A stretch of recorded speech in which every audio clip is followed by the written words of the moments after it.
மைஃபேம் என்று சொல்லக்கூடிய யூடியூப் சேனலில் இருக்கக்கூடிய நமது ராசி பலன் நிகழ்ச்சியில் நம்மை சந்தித்து கேட்கக்கூடிய அனைத்து நேயர்களுக்கும் வணக்கத்தை தெரியப்படுத்திக் கொள்கிறேன். முதலிலே நலமாக இருக்கிறீர்களா?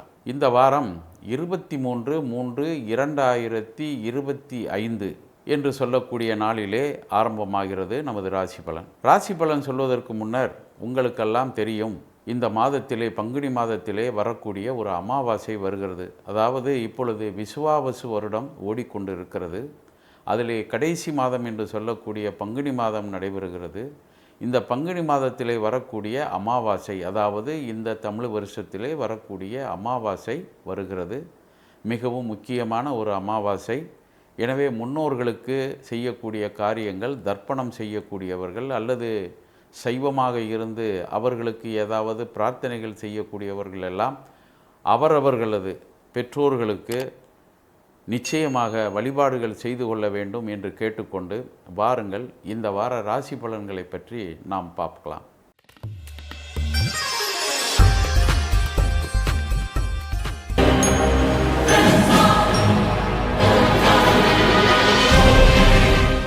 மேசராசி நேயர்களே, சென்ற வாரத்தை போல் இந்த வாரமும் கிரக நிலவரங்கள் அதே போன்றுதான் இருக்கின்றன. சந்திரன் ஒருவர் தான் சுற்றி கொண்டு வருகிறார். எனவே அப்படி வருகின்ற நேரத்திலே உங்களுக்கு சந்திரனால் எந்த பாதிப்பும் இல்லாத ஒரு இடத்திலே இருக்கிறார். கவலைப்பட வேண்டாம் என்பதை தெரிந்து கொள்ளுங்கள். குறிப்பாக உங்களது வீட்டிலே வயதானவர்கள் யாராக இருந்தால் அவர்களது உடல்நலத்திலே சற்று அக்கறை எடுத்து கொள்ள வேண்டும். உங்களது குழந்தைகளின் கல்வி விஷயத்தில் சற்று கவனமாக இருக்க வேண்டும். பல்கலைக்கழகங்களில் சென்று கல்வி கற்க வேண்டும் என்று நினைப்பவர்கள் அவர்கள் விருப்பத்திற்கு எதையாவது கற்க வேண்டும் என்று நினைக்கலாம். ஆனால் நீங்கள் உங்களுக்கு பிடித்த ஒரு துறையை தேர்ந்தெடுக்க வேண்டும் என்று சொல்வீர்கள்.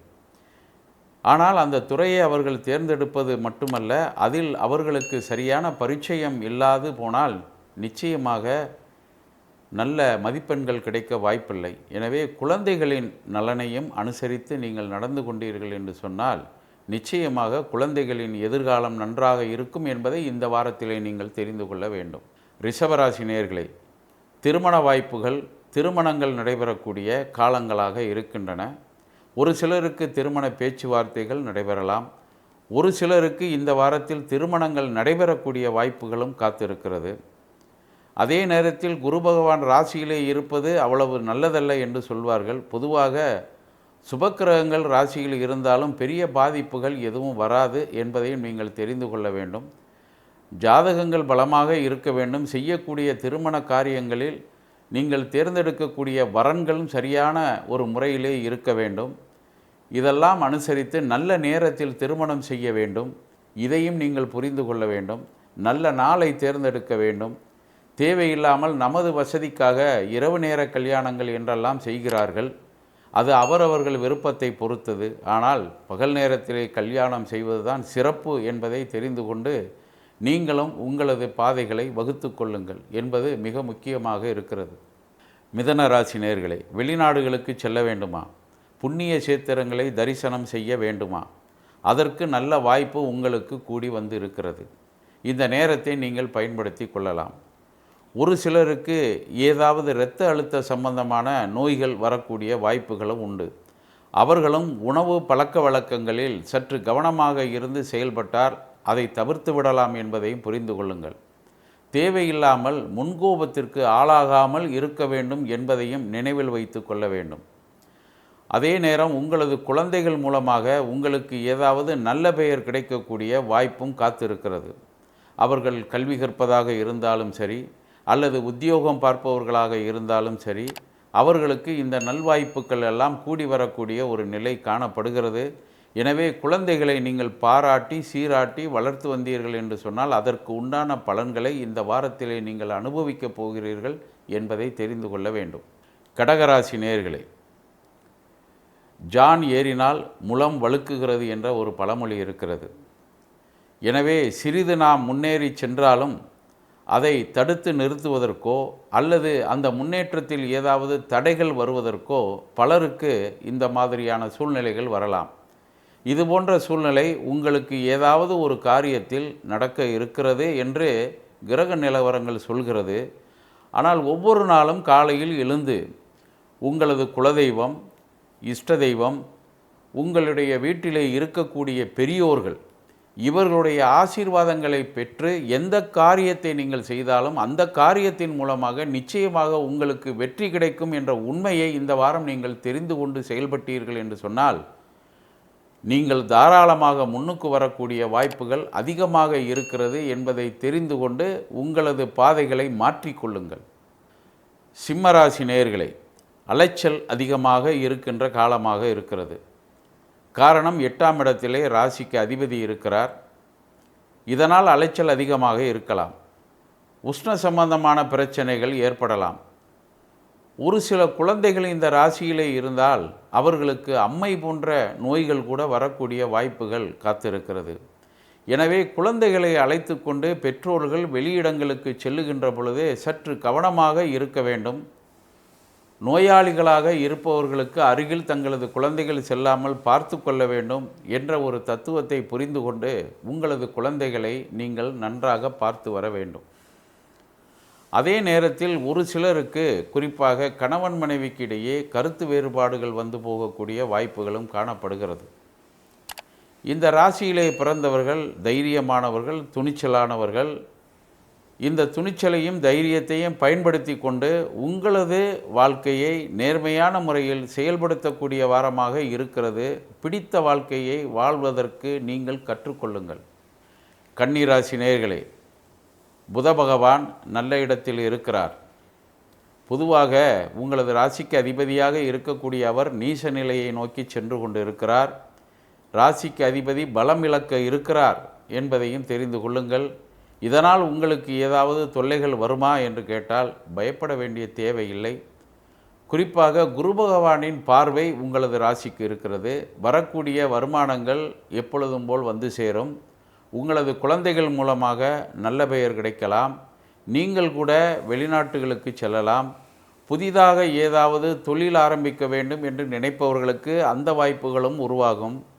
அதே நேரம் வெளிநாட்டில் உங்களது குழந்தைகள் யாராவது இருந்தால் உங்களை தேடி வரக்கூடிய வாய்ப்பும் இருக்கிறது.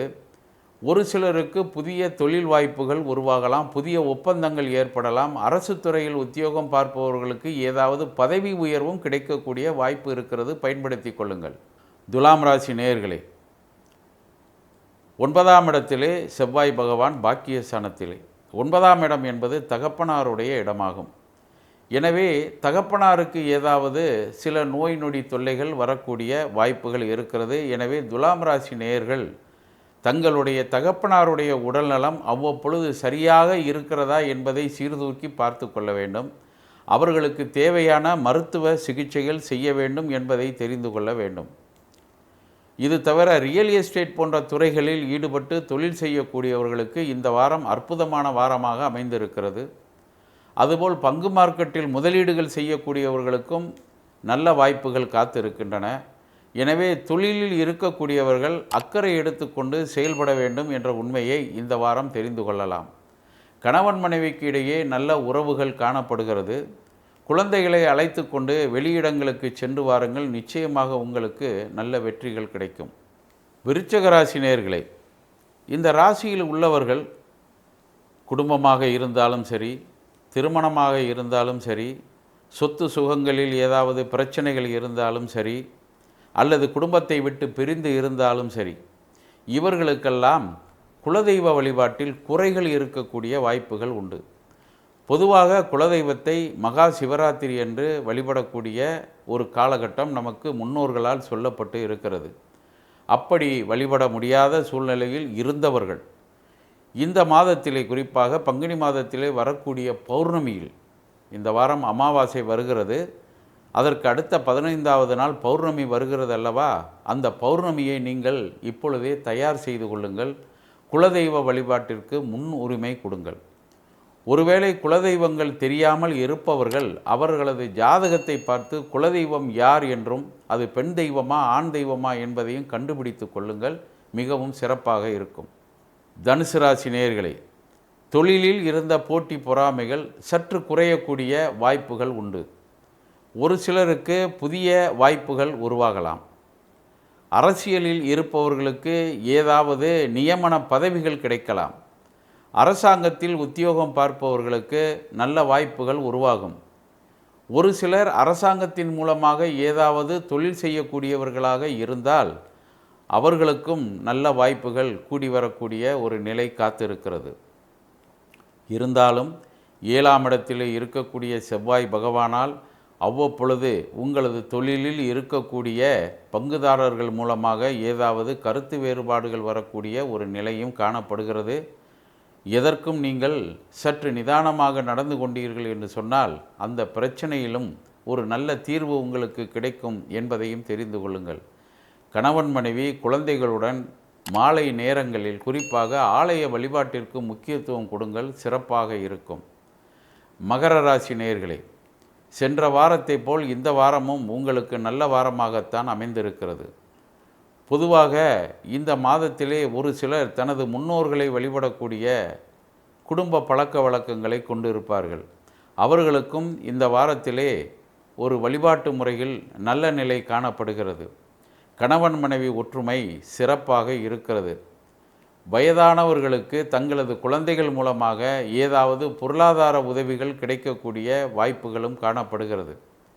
ஒரு சிலர் நீண்ட நாட்களாக வெளியிடங்களுக்கோ அல்லது வெளியூர்களுக்கோ குறிப்பாக வெளிநாட்டிற்கோ செல்ல முடியாமல் இருந்தவர்களுக்கு கூட திடீரென ஏதாவது ஒரு புதிய வாய்ப்பு கிடைக்கக்கூடிய ஒரு நிலை இருக்கிறது. இதை பயன்படுத்தி கொண்டு நீங்கள் வெளிநாடுகளுக்கு சென்று வரலாம். ஆனால் வெளிநாட்டில் நீங்கள் இருக்கின்ற பொழுது ஏதாவது தொழில் வாய்ப்புகள் உங்களுக்கு உருவாகலாம். அதற்கும் உங்களை தயார் செய்து கொண்டு இந்த பயணத்தை நீங்கள் நடத்தி வாருங்கள். கும்பராசி நேயர்களே, தொழிலில் இருந்த போட்டிகள் நிச்சயமாக குறையும்.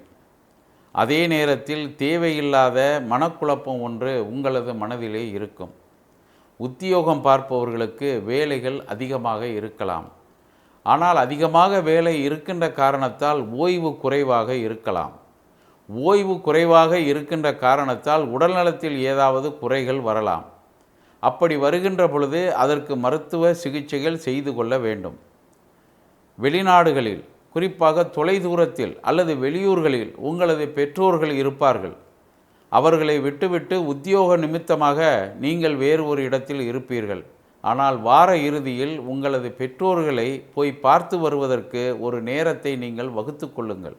அப்படி வகுத்து கொண்டீர்கள் என்று சொன்னால் பெற்றோர்களின் ஆசீர்வாதம் கிடைப்பதோடு மட்டும் அல்லாமல் உங்களது மனதிலேயும் ஒரு தெளிவான சிந்தனை உருவாகும். அதன் மூலமாக வெற்றி பெறலாம் என்பதையும் தெரிந்து கொள்ளுங்கள். மீனராசி நேயர்களே, இந்த ராசியில் இருப்பவர்கள் இருப்பதை இல்லாதது போலவும் இல்லாததை இருப்பது போலவும் நினைத்து கொண்டு வாழ்ந்து கொண்டு இருக்கிறார்கள் ஒரு சிலர். ஆனால் எது உங்களுக்கு நடைபெற வேண்டுமோ அது நடந்து கொண்டு தான் இருக்கிறது. ஆனால் நடப்பது சற்று பெரிதாக இருக்க வேண்டும் என்று நீங்கள் நினைப்பீர்கள். ஆனால் எது எப்படி நடக்க வேண்டும் என்று இறைவனின் கட்டளை, நவக்கிரகங்கள் அதை நிறைவேற்றி கொண்டு இருக்கிறார்கள். பொதுவாக நவக்கிரகங்களின் வேலை என்னவென்று சொன்னால் இறைவன் இடுகின்ற கட்டளை, அதாவது சொல்லுகின்ற கட்டளைகளை ஏற்று நமக்கு நல்லது கெட்டதுகளை செய்யக்கூடிய ஒரு நிலையில் உள்ளவர்கள்தான் இந்த 9 பேரும். எனவே மாலை நேரங்களில் ஆலயங்களுக்கு செல்லுங்கள். எல்லா கிரகங்களுக்கும் வழிபாடுகள் செய்ய வேண்டும் என்ற எண்ணத்தில் உள்ளவர்கள் ஒரே ஒரு நெய் விளக்கை ஏற்றி வைத்து வழிபாடுகள் செய்யுங்கள். நிச்சயமாக மன அமைதி கிடைக்கும். நீங்கள் நினைத்த காரியமும் நிறைவேறும் என்பதை சொல்லிக்கொண்டு மீண்டும் உங்கள் அனைவரையும் அடுத்த வாரத்தில் சந்திக்கும் வரை நன்றி கூறி விடைபெறுகிறேன். வணக்கம்.